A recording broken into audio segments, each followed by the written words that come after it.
প্রায় 3 দিন ধরে ট্রাই করতেছে, কোনো টিকিট পাচ্ছি না। আজকে আসছে, আজকেও টিকিট নাই, সামনেও নাকি টিকিট নাই।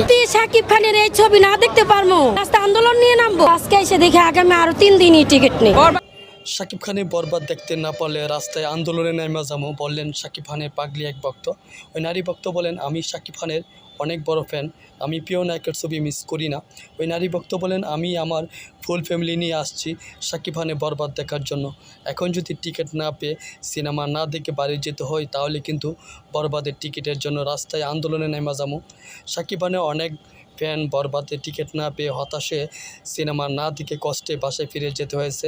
এমনকি শাকিব খানের ফুল ফ্যামিলি ও আত্মীয় স্বজন বরবাদের টিকিট পাচ্ছে না। বরবাদ লার্জার স্কেলে নির্মিত হয়েছে, যা থেকে সবাই অবাক হয়ে বলেন, এই ধরনের সিনেমা যদি নির্মাণ হয় আমাদের। আজকে আসছে, আজকেও টিকিট নাই, সামনেও নাকি টিকিট নাই।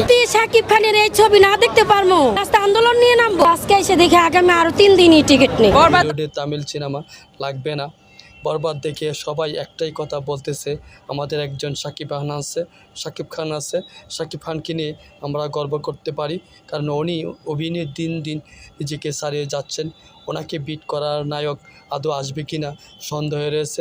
প্রিয় ভিউয়ার্স, আপনারা কি এই কথাটির সাথে একমত কিনা প্লিজ কমেন্টস করে জানাবেন।